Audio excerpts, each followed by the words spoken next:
ঠিক? রমজান মাসের এত মর্যাদা কেন? রমজানের এত দাম? আল্লাহ বলেন এই জন্য শাহরুল রমাদান আল্লাযী উনজিলা ফীহিল কুরআন হুদাল লিন-নাস ওয়া বাইয়িনাতিন মিনাল হুদা ওয়াল ফুরকান।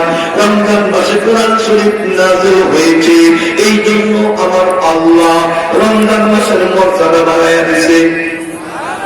একটু জোরে বললাম, কোরআনের স্পর্শের দাম বাড়ে নাকি বাড়ে না?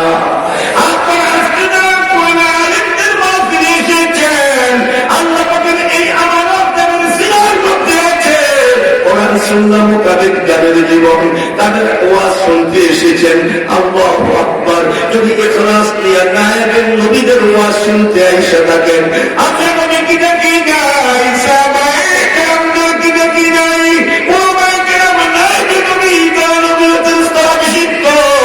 আজকে এখানে তারা আসছে, তাই আমরা এখানে আসলাম।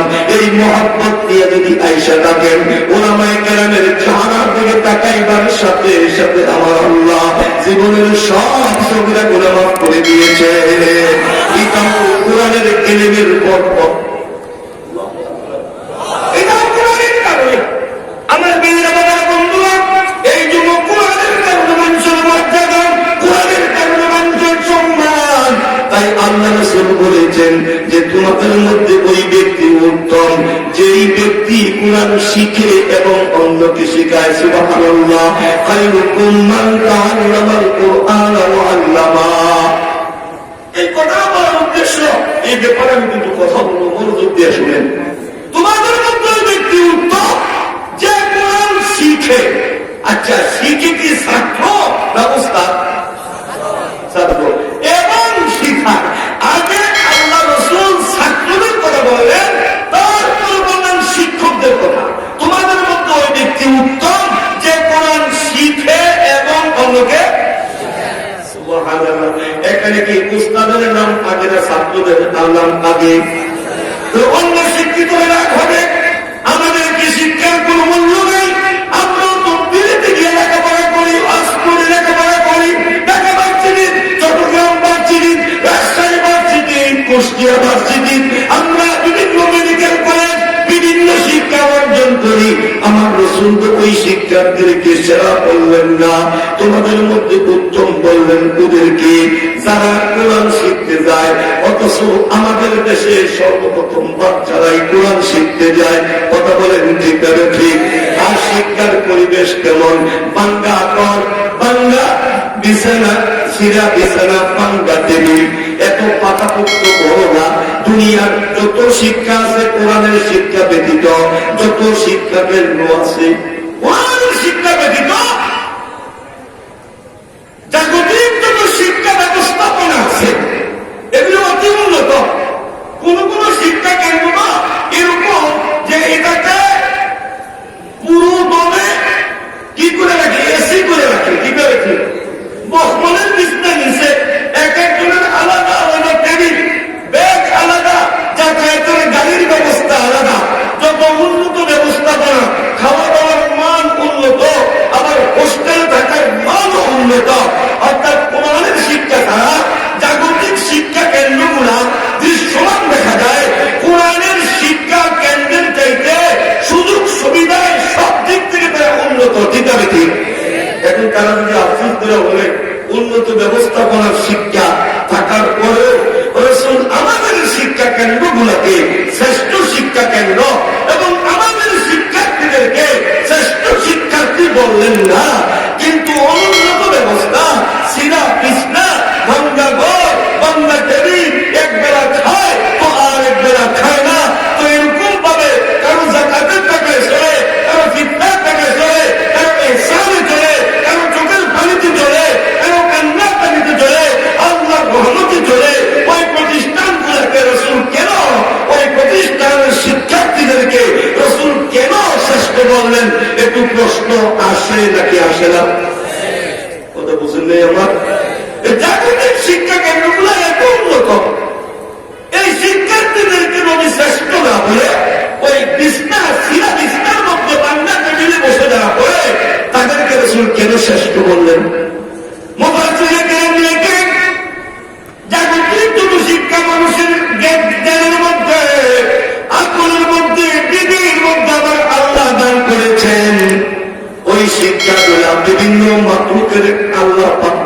করেছেন। শুধু মানুষ না, জাগতিক শিক্ষা বিনা লেখাপড়ায় অনেক মাকলুক কিন্তু অর্জন করছে।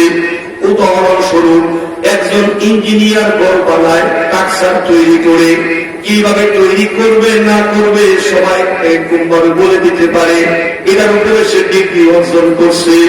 কিন্তু একটা বাবুই পাখি যে ঘর বানায়, সে কারো কাছে লেখাপড়া করে না, কারো কাছ থেকে জ্ঞান আহরণ করে না, স্কুল কলেজ থেকে অর্জন করে না। এই বাবুই পাখিটাকে ঘর বানানোর এলিমটা কে শিক্ষা দিয়েছে? আরো জোরে বলেন।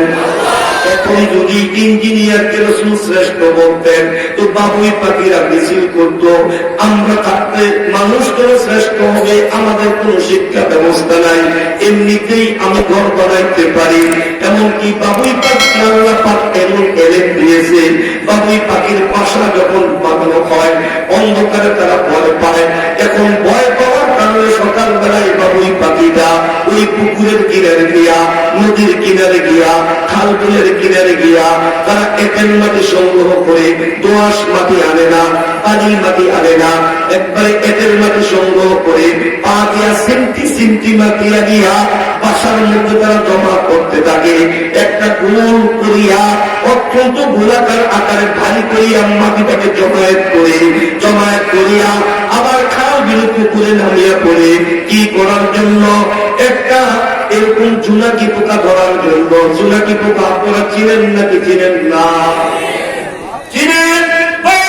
ওই জোনাকি পোকার মধ্যে আমার আল্লাহ অটোমেটিক জানাবের মধ্যে কাপাতি দিয়ে দিয়েছে, নাকি দেয় নেই? ওই বাবুই পাখিটা জোনাকি পোকাটাকে জড়িয়ে বাসায় আনিয়া মাথাটা নিচের দিকে দিয়া, পিছনটা উপরের দিকে দিয়া কয়েকটা জোনাকি পোকা বসাইয়া দেয়। এখন রাত্র নেমে আসে, অন্ধকারে মিটমিট মিটমিট করে তার আলো জ্বলতে থাকে। এখন বাবুই পাখি আছে, মন্ত্রীর ঘরে কারেন্ট আছে, আমার ঘরেও কারেন্ট আছে। সে সংগ্রহ করছে দুনিয়ার বিদ্যা দিয়া, আর আমি সংগ্রহ করছি আমার আল্লাহ দেয়া বিদ্যা দিয়া। সুবহানাল্লাহ। জাগতিক ইলম আল্লাহ বিভিন্ন মাকলুককে দান করেছেন। যেমন ভারতের এক রাজ্যের মধ্যে বাংলার আনাগোনা বানর খুব অত্যাচার করে, খুব জুলুম করে, এক লোক কি করছেন বানরের অত্যাচার থেকে বাঁচার জন্য 2 কেজি আদা কিনে আনছে। আইনা গিন্নির বলে গুটি বানাও, 20 কিনে এনেছে। এই 20 গুলা 1 কেজি আটার মধ্যে মিলাইয়া বানাও, আর 1 কেজি ভালো। সব বিষাক্ত পিঠা দিলে বানর খাবে না, একটা ভালো দেব, একটা বিষ মিশাইয়া দেব, বানর খাইয়া মরে যাবে, অত্যাচার করে যাব। অর্ধেক রুটি বিষ মিশানো আর অর্ধেক রুটি বিষ দিন বানরকে ছড়াইয়া ছিড়াইয়া দিছে। প্রত্যেক দিন লাগালে দৌড়ায়, আজকে যে খানা দিয়ে রাখছে ডাল মে কুছ কালি নেই, খাওয়া যাবে না। এখন বানর কি করছে? রুটিগুলো হাতে নিয়ে বসে বসে যায় না, খায় না, রুটি ছেড়ে যায় না। 2টা বানর দৌড়াইতেছে বনের দিকে, তারপরে থেকে 2টা মুরব্বী বানর আসছে, বড় বয়স্ক বানর আইসা রুটিগুলো না কেনা যায়, টেস্ট করতে আসে, মেডিকেল পাস করতে আসে। ঠিক আছে, মেডিকেল করার পরে 2 বানরকে কি যেন বললো, তো 2 বানর দৌড়াইয়া পড়ে গেছে। পড়ে গিয়ে কতগুলা পাতা কাইটা সিরা আমি লয়ে গেছি। আয়া প্রত্যেক বানরের হাতে একটা একটা করে পাতা দিছে। এখন বিষাক্ত রুটিও খায়, পাতাও খায়, রুটিও খায়, পাতাও খায়। ওই বেটার মনে করছে বিষ খেয়ে মরে দেব, কিন্তু বানরকে আমার আল্লাহ এমন এলেন দিয়েছে যে বানর বুঝে এই বিষটার প্রতি সেটা কৌশল কোন পাতার মধ্যে আছে, তাই ওই পাতার সঙ্গে রুটি খায়, তাকে বানরের কিচ্ছু হয় না, খাইয়া লাপায় বলে চলে যায়। আমার বাবারা, বানর কি কোনো মেডিকেল কলেজে পড়েছে? কোন ইউনিভার্সিটিতে পড়েছে? টাকা আমরা এই এলেনটা কেমনি দিল? কে দিলেন এই এলেনটা? এই এলাকা থেকে কে দিলেন? আমার মেয়েরা, বাবা, বন্ধুরা, সন্তান লালন পালনে এলেন পশু পাখিদের আসলে নয়। কথা বলে আরে কথা বলে সন্তান প্রসব করাইবার প্রশিক্ষণ সরকার মানুষকে দেয় নার্সদেরকে প্রশিক্ষণ দেয়, আবার মহিলাদেরকে MBBS হওয়ার পরে গাইনি কৃষিতত্ত্ব বানায় লক্ষ কোটি টাকা খরচ করিয়া।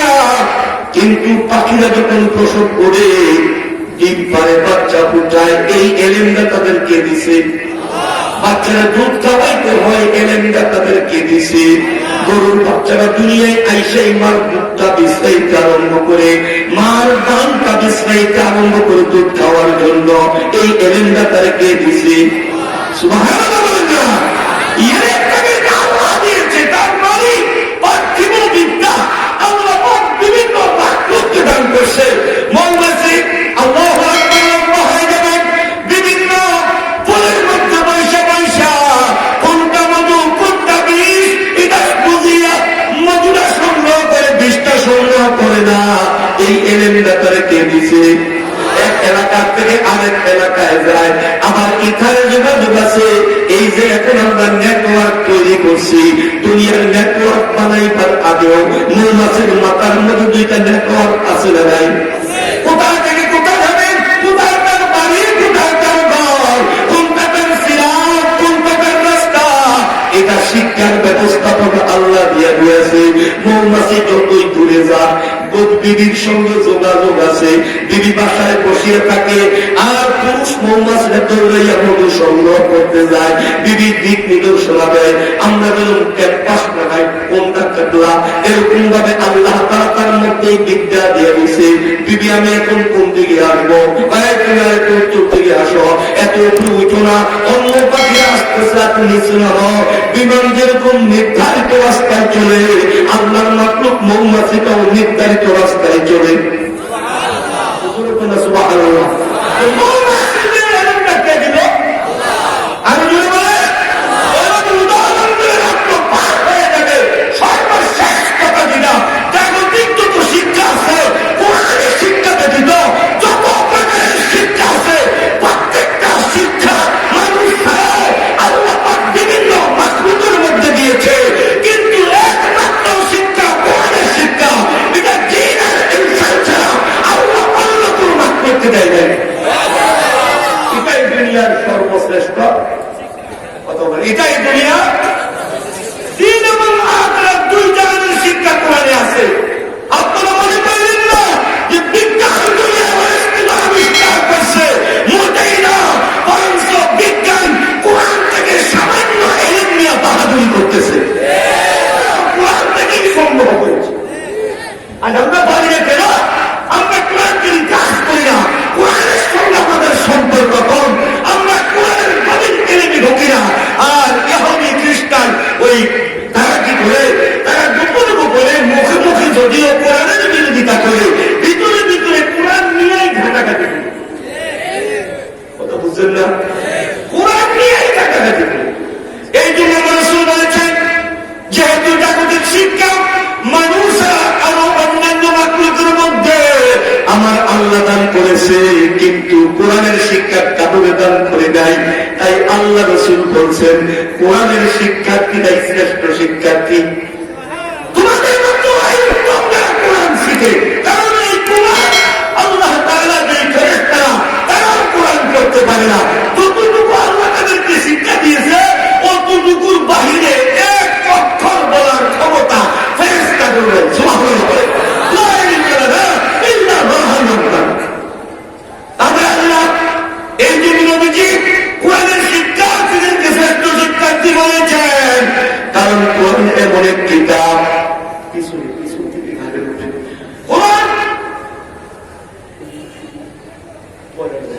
কোরআন এমন এক কিতাব, যে কিতাবের কাছে গেলে মানুষেরও মর্যাদা ভালো নাকি ভালো না, ভালো নাকি ভালো না, বারে বারে ভালো। একজন ইমাম সাহেব যখন নামাজ পড়ায়, প্রেসিডেন্ট তার পিছনে নামাজ পড়ে না? এই ইমামদারের জন্য শ্রেষ্ঠ ইবাদত নামাজ। এই নামাজ কি কোরআন ওয়ালারা পড়ায় নাকি যারা জাগতিক শিক্ষা অর্জন করছে তারা পড়ায়? কথা বলে কোরআন ওয়ালা পড়ায় না। আল্লাহ বুঝায় দেয়, প্রেসিডেন্ট দেখো দুনিয়ার তোমার অনেক সম্মান, অনেক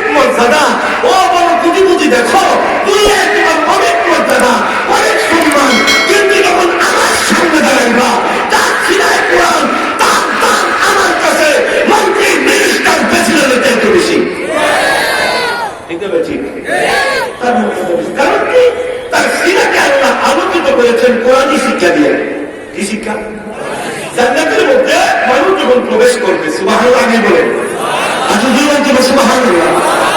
আল্লাহ তাআলা জান্নাতীদেরকে জিজ্ঞেস করবেন, হে জান্নাতীরা, আমি যত নিয়ামতের ঘোষণা কোরআনে দিয়েছি, আমার বন্ধু মুহাম্মদ সাল্লাল্লাহু আলাইহি ওয়াসাল্লাম তার বাণীতে জান্নাতের যত নিয়ামতের কথা ঘোষণা দিয়েছে, তোমরা কি সব পেয়েছো? জান্নাতীরা বলবেন, আয় আল্লাহ তাআলা, কোরআন থেকে এবং নবীর হাদিস থেকে জান্নাতীরা যে সমস্ত নিয়ামত পাবে বলে আমরা জানতে পেরেছি, আল্লাহ তার চেয়ে 97 গুণ বেশি নিয়ামত আপনি আমাদেরকে দান করছেন। যা বাবা তার চেয়ে 97 গুণ বেশি পেয়েছি। আল্লাহ আকবার বলেন না? আল্লাহ বলবেন, তোমাদের আর কিছু চাওয়ার আছে? তখন সমস্ত জান্নাতীরা চুপ হয়ে যাবে, কারণ আল্লাহর সামনে আরেক ব্যতীত কেউ কথা বলতে পারবে না। আল্লাহ বলেন, জান্নাতে আল্লাহর সঙ্গে কথা বলবে তারা, মন্ত্রী হ্যাঁ যদি সে আলিম পারবে, মিনিস্টার আলিম পারবে, প্রেসিডেন্ট আলিম পারবে, ওসি আলিম পারবে, ডিসি আলিম পারবে।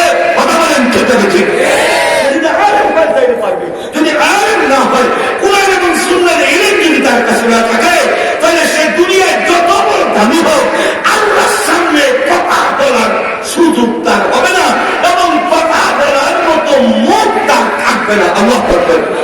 এজন্য আলেমরা বলবে কি, আল্লাহ আপনি যে নিয়ামত দিয়েছেন তা মহাসত্য, কিন্তু এই নিয়ামতের জন্য আমরা ইবাদত করি না। প্রভু জান্নাতে এই সমস্ত নিয়ামতের কথা আপনি বলেছেন, তার চেয়ে অধিক পরিমাণ পেয়েছি, কিন্তু আমরা এই নিয়ামতের জন্য ইবাদত করি নাই, আমরা তো আপনার দিদারের জন্য ইবাদত করেছিলাম। আর সর্বনিম্ন বেহেশতি দুনিয়া 10টা দুনিয়ার সময় একটা জান্নাত পাইছি, আমার চাওয়া কি আছে? চাহিদা মাত্র খাবার চলে আসে, যা চাই শরবত এর নদী, এরকম দুধের নদী, মধুর নদী, হুরে গেলবা সবুজ ছায়াতল, এবং আমরা পাশাপাশি বসে আনন্দ ফুর্তি করতে পারতেছি। একবার সীমালকেরা খেলা করছে, কত আনন্দ, কত সুখ, কত সম্মান চাইলেই পাওয়া যায়। এবং জান্নাত পেয়েছি, আমি চোখেও দেখে নাই, কানেও শুনে নাই, এবং তার বিরুদ্ধে কোনদিন কল্পনা করে নাই। এখন জান্নাত পেয়ে গেছি, আমাদের আর খাওয়া পাওয়ার কিচ্ছু কথা বুঝেন না। গরিব মানুষ সাহেবেরা খানা বেড়ে বাবা মিলে আর কিছু লাগবে না, যার বাড়িতে একটা 3 সিট ঘরে চলবে। তো আলেমরা বলবে না, এই নিয়ামত কোনো নিয়ামত না। দেখেন সেদিনও মর্যাদা হবে, কোরআন এলেন বলবে না, আল্লাহ এই জান্নাত পাওয়ার জন্য ইবাদত করি নাই, আপনাকে ইবাদত করেছি আপনারে দেখার জন্য। আর যখন তারা আল্লাহ দেখার তামান্না অন্তরে আছে, আল্লাহ আল্লাহ যদিও আপনাকে দেখার মতো কোন যোগ্যতা আমাদের নাই, আপনাকে দেখার মতো কোন আমল আমাদের নাই, তারপর জন্মদুয়া মাদ্রাসার মাহফিলে আজকে আমরা 49তম মাহফিলে আপনার দিদারের তামান্না অন্তরে করেছি। আল্লাহ আপনি আমাদেরকে আপনার দিদারে ধন্য করে দিয়েন। আওয়াজ দিয়ে বলেন আমিন। আমার মেয়েরা বাবা বন্ধুরা, এই জন্য কোরআনের সঙ্গে তাদের সম্পর্ক লেগে যায়, তার দাম বেড়ে যায়, মর্যাদা বেড়ে যায়। এই জন্য আগেকার মানুষগুলা আল্লাহর সঙ্গে মানুষকে জোড়া দিয়ে দিতেন, কোরআনের ইলমের মধ্যে তাদেরকে তুলে দিতেন, আল্লাহ তাদের মর্যাদা বাড়ায় দিতেন। সুবহানাল্লাহ বলেন, আর জোরে বলেন। কোরআনের শিক্ষা শ্রেষ্ঠ শিক্ষা, এতে কোনো সন্দেহ। এমনকি কোন শিক্ষার্থী যদি কোরআন শিখতে গিয়ে মারা যায়, কোরআনকে শিখার সুযোগ জীবনে নাও ঘটে, শিক্ষার্থীর অবস্থায় মারা যায়, আমার আল্লাহ ওই লোকটাকে কোরআন শিখতে গিয়ে মারা যাওয়ার কারণে আমার আল্লাহ তাকে কবরের মধ্যে আল্লাহু আকবার ফেরেশতা দিয়া কোরআন শিখাইয়া দেয়। যদি হেফজ করতে গিয়ে মারা যায়, আমার আল্লাহ কবরে তাকে হাফেজ বানাইয়া তারপর কিয়ামতের ময়দানে উঠাইবেন। আর যদি কোরআন শিখতে যুগে কেউ মারা গেলে আমার আল্লাহ বৃদ্ধ হোক, ছোট হোক, যুবক হোক, নারী হোক, পুরুষ হোক, কোরআন শিখতে গিয়ে যদি কেউ মারা যায় আমার আল্লাহ তাকে শাহাদাতের মর্যাদা দিবেন। আবার কেউ যদি কোরআন শিখতে নাও পারে তাকে ভালোবাসে, মহব্বত করে, মায়া করে এবং দুনিয়ায় কোরআন শিক্ষার চলুক এই ব্যবস্থা করে আল্লাহ তাকেও মর্যাদাবান বানান, সম্মানিত বানান। আমি আগেই বলেছি অল্প সময়ের মধ্যে আলোচনা গুছানো আমার পক্ষে সম্ভব না। তারপরে বলি আপনারা একজন লোকের নাম শুনেছেন, আল্লাহু আকবার, ইমাম গাজ্জালী রাহমাতুল্লাহ আলাইহি। এই বুজুর্গের নাম শুনছেন নাকি শোনেন নাই? ইমাম গাজ্জালী রাহমাতুল্লাহ আলাইহি। দেখেন মা কত বড় দামি ছিল, দামি লম্ব এটা সামনে ইমাম আমি কোরআন শিক্ষার উপরে আলোচনা করলে আমার লম্বাই হবে, খাটে করতে পারবো না।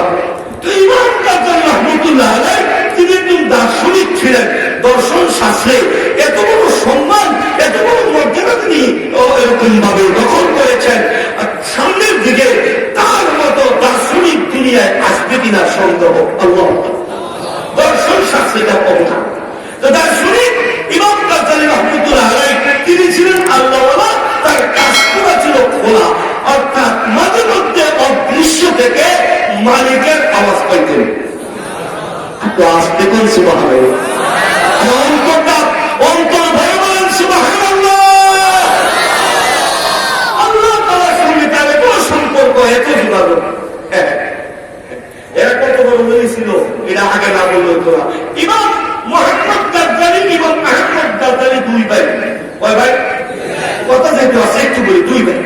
এখন ইমাম মুহাম্মদ গাজ্জালী যে মসজিদে ইমামতি করে, ইমাম আহমদ গাজ্জালী এগুলো বড় ভাই, ওই মসজিদে নামাজ না পড়িয়া অন্য মসজিদে গিয়ে নামাজ পড়ে।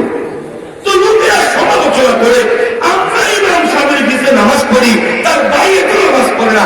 আমাদের সমাজে দেখেন না, সুযোগ পাইলেই শুধু আলেমদের সমালোচনা। কথা কোন কথা বলেন, আবার কেউ তো পারে না, পাইলেই আমাদের দেশ ছাড়াই করে। কথা বুঝেন বলি, আর আলেমদের দেশ ছাড়া করে যদি এই দেশে আলেম না থাকে তোমরা একদিন থাকতে পারবা না। আপনার বদবেশে ডুবে যাবে। আলেম আছে এই জন্য অন্যায় অত্যাচার কইরা এখনো জমিনের উপরে ঠিক আছে। তো ইমাম মুহাম্মদ গাজ্জালী মার কাছে গিয়ে বলে, মা আমার বড় ভাই আহমদ গাজ্জালী যে আমার পিছনে নামাজ পড়ে না, তো লোকেরা তো সমালোচনা করে যে ভাইয়ের পিছনে নামাজ পড়ে না, ভাই তো আমাদের মহল্লায় গিয়েই নামাজ পড়তে পারে। মা ডাকছে, আহমদ গাজ্জালী, জি মা, তুমি বলে তোমার ভাইয়ের পিছনে নামাজ পড়তে যাও না, অন্য মসজিদে যাও। লোকেরা সমালোচনা করে ভাইয়ের ভাই, এটা খারাপ দেখা যায়, তোমার ভাইয়ের পিছনে নামাজ পড়ল। মা কেমন, শিক্ষা কেমন, সুবহানাল্লাহ। এবং ইমাম মুহাম্মদ গাজ্জালী, আহমদ গাজ্জালী আজকে ভাইয়ের পিছনে নামাজ পড়তে আসছে। মসজিদের সব মসজিদে তাকায় বসে ইমাম সাহেব বড় ভাই আসছে রে, তাকায় বসে। এখন কি করছে? নামাজ পড়ে, 2 রাকাত নামাজ পড়বে, ফজরের নামাজ। কিন্তু ইমাম মুহাম্মদ গাজ্জালী ইমামতি করতেছেন।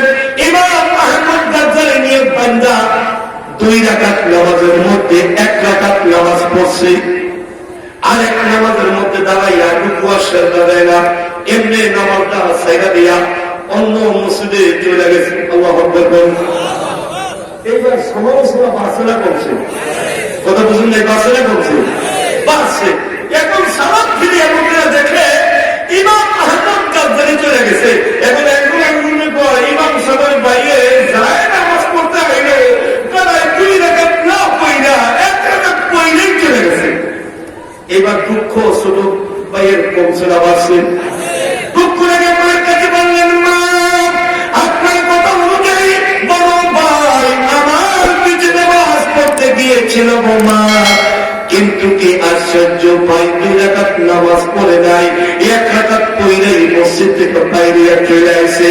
লোকেরা মন্দ আলোচনা করতেছে, আমার কাছে বেশি ভালো লাগে না। মা এবার বড় হয়ে রাখছে, আহমদ গাজ্জালী দিয়ে আসো, তুমি বলে মসজিদে দিয়া 1 রাকাত নামাজ পড়া, তারপরে ইমাম আহমদ গাজ্জালী বলে, ঠিক। কেন বললাম? বললে আমার ভাইয়ের কষ্ট হইব। আপনার প্রশ্ন করছেন, বলো। তো তিনি ছিলেন আধ্যাত্মিক জগতের একটা লোক। সুবহানাল্লাহ, সুবহানাল্লাহ। তার কাস্প ছিল খোলা। কাস্প ছিল কি? সে বলতেছে, মা যেহেতু ভাই আপনার কাছে অভিযোগ করছে, আমাকে তো বলতেই হয়। ভাই যখন প্রথম রাকাত নামাজ পড়াইলো, ঠিক মতোই পড়াইছে, নামাজের ধ্যান খেয়াল নামাজের ভিতরে আসেন, কিন্তু যখন দ্বিতীয় রাকাতে সূরা কেরাত আরম্ভ করছে, আমার ভাই যে আগের দিন মাসআলা লেখছে, ওই মাসআলার উপরে তার নজর চলে গেছে। মেয়েরই মাসআলা সে লেখছিল, ওই মাসআলার উপরে তার খেয়াল চলে গেছে। কোরআনের মধ্যে আপনার তেলাওয়াতের মধ্যে তার খেয়াল ছিল না, নামাজের মধ্যে খেয়াল ছিল না। আমি যখন দেখলাম নামাজ থেকে তার মনটা অন্যদিকে গেছে, সঙ্গে সঙ্গে নিয়তরা সাইরা আমি অন্য বস্তুতে চলে গেছি। আল্লাহু আকবার। কত বড় যোগ্যতা সম্পন্ন বুঝেননি? ওই আবার আলোচনার দলেরা চান্স নিয়েন না। আমাদের দেশে কিছু তথাকথিত মারফতি আছে, হুজুরের নাকি তো নামাজ পড়তে যায় না, হুজুর তো মনে তো ঠিক নাই, এবারে তৈরি মূল আসো আর মনে নেই ইমাম আহমদ গাজ্জালী। আল্লাহু আকবার। ওই রাজধানী একটা পাঁচশো চুরি। আমার মেয়েরা বাবা বন্ধুরা, কেমন মা দুই ভাইকে ডাকতে মন দেখালো। একটা ছেলে বললেন, হে আহমদ গাজ্জালী, তুমিও আমার কলিজায় রক্তক্ষরণ করলা। হে মোহাম্মদ গাজ্জালী, তুমিও আমার কলিজায় রক্তক্ষরণ করলা। এই জন্য কি তোমাদেরকে পেরে লইছিলাম? আমি তো বড় আশা করছিলাম আমার ইমাম আহমদ গাজ্জালী যখন বিখ্যাত বুজুর্গ হবে, আমার ইমাম আহমদ গাজ্জালী যখন বিখ্যাত আলেম এবং বুজুর্গ হবে। কিন্তু তোমরা নামাজের মধ্যে গিয়ে গুটাগুটি করো। এক ভাই নামাজের দিকে মন নাই, অন্যদিকে চলে গেছে। আরেক ভাই আল্লাহর দিকে মন নাই, ভাইয়ের দিকে চলে গেছে। দুইজনের একজনও ঠিক নাই। তোমরা আমার মা দায় করলা, আমি বড় কষ্ট পাইলাম, এই জন্য তোমাদের পেটে ধারণ করি নাই। দুই ভাই তওবা করলেন, মা আর এমন ভুল হবে না, না করিয়েন না, দোয়া দিয়েন না, আমি আমার দিকে বলবেন জন্য তওবা করবো। তোমার ভাই বললেন, মা আমি আমার দিকে বলবেন জন্য তওবা করবো। এখন থেকে আর ভাইয়ের দিনের দিকে তাকায় থাকবো না, কাশকে আল্লাহর দিকে লাগায় রাখবো। আর ভাই বললেন, আমিও এখন থেকে মাওলার দিকে মনটা রুজু করে রাখবো। এমন ইমাম গাজ্জালী তাদের কাশপ এমন খোলা ছিল। আল্লাহু আকবার। ইমাম গাজ্জালী রাহমাতুল্লাহ আলাইহি রাতের বেলা শুয়ে রইছে, কে যেন একটা আওয়াজ দিয়ে বলতে আসে, হে ইমাম গাজ্জালী, অমুক গ্রামে একটা মানুষ মারা গেছে, তাড়াতাড়ি তুমি যাও, তারে গোসল করাও, তার কবর করো, কাপন পরাইয়া জানাজা পরাইয়া তার কাপন করো। সে আমার অতি প্রিয়, তুমি যদি তার কাপন দাপনে অংশ নাও, আমি আল্লাহ তোমার মর্তবা আরো বাড়াইয়া দেব। আমার ভাইয়া বাবা বন্ধুরা, ইমাম গাজ্জালী রাহমাতুল্লাহ আলাইহি এই কাশফের আওয়াজ পাওয়ার পরে ঘুম ভেঙে গিয়েছে। ঘুম থেকে উঠিয়া ওই গ্রামের দিকে দৌড়াইতে আরম্ভ করলেন। যেই গ্রামের দিকে যাওয়ার জন্য আল্লাহর পক্ষ থেকে কাশফে এলহাম হয়েছে, দৌড়াইতে আছে। যাই আলোকদেরকে জিজ্ঞেস করলেন, আব্দুর রহমান নামে একটা লোক এই গ্রামে মারা গেছে, কেউ তার নাম জানে না। একজন বৃদ্ধ মুরব্বী বলল, বাবা ওই লোকের নাম সবাই জানে না, কারণ তারে আব্দুর রহমান বলে সবাই ডাকে না। সে একটা কাজ করে কাঠ কাটিয়া বিক্রি করে কাঠুরিয়া নামে তারে সবাই চিনে। যদি কাঠুরিয়া বলেন সবাই চিনবে, আব্দুর রহমান নামে তারে সবাই চেনে না। বললেন, আপনি চিনতে পেরেছেন? আমি চিনতে পেরেছি, আপনি দক্ষিণ পাড়ায় যান। ওই কাঠুরিয়া আব্দুর রহমান রাত্রে মারা গেছে। এইবার কাঠুরিয়ার বাড়িতে ইমাম গাজ্জালী গেলেন। ইমাম গাজ্জালী যখন গেছেন, এলাকায় নাড়া পড়ে গেছে। আপনাদের জন্মতলা সাধারণ একটা মানুষ যদি মরে আর তার গোসল দিকে যদি বাবুনগরী সাপ আসে, তারে গোসল দেওয়ার জন্য যদি চন্দ্রমার বিশ্বাস আসে, তারে গোসল দেওয়ার জন্য ওলামা বাবার হুজুর যদি আসে, তারে গোসল দেওয়ার জন্য যাত্রাবাড়ির হুজুর যদি আসে, তাহলে এলাকার মধ্যে নাড়া পড়বে নাকি পড়বে না? সামনিয়ার দাম দেয় না, সামনিয়ার তো মর্যাদা আছে। ইমাম গাজ্জালী এসেছে, এলাকার মধ্যে নাড়া পড়ে গেছে, কাঠুরিয়াকে গোসল করাইতে ইমাম গাজ্জালী এসেছে, গোসল করাইলেন, জানাজা নামাজ পড়াইলেন। এইবার কবরে রাখবেন। ইমাম বুখারী বলেন, আমি যখন তারে কবরে রাখলাম, রাখার সাথে সাথে আন্দাজ করতে পারলাম কবর থেকে এমন একটা গ্রাম বাইর হইতেছে যেটা দুনিয়ার কোনো গ্রাম না। আমি বুঝতে পারলাম জান্নাতের গ্রাম তার কবর থেকে আসতেছে। এটা আন্দাজটাই অবাক হয়ে গেলেন। একজন কাফিরকে আমার আল্লাহ এত ভালোবাসে, তার কাছে দেখার জন্য, দাফন করাইবার জন্য, গোসল করাইবার জন্য আল্লাহ পাক আমাকে এরহাম করছে। আর তাকে যখন কবরে রাখলাম, তার কবর থেকে জান্নাতের গ্রাম বাইর হইতে আছে। এমনকি নেক আমল এই কাপুরিয়া করছে, যার কারণে কবর থেকে জান্নাতের গ্রাম আসে। আমি যদি মরে গেলে আমার কবর থেকে এমন গ্রাম আসতো, আমার কবরটা যদি জান্নাতের বাগান হয়ে যাইত, আমি ইমাম গাজ্জালির জীবনটা সার্থক হইত। জানতে হবে এই লোকটা কি এমন আমল করছে যে আমলের কারণে কবর থেকে বেহেশতের গ্রাম বাইর হইতেছে। সুবহানাল্লাহ।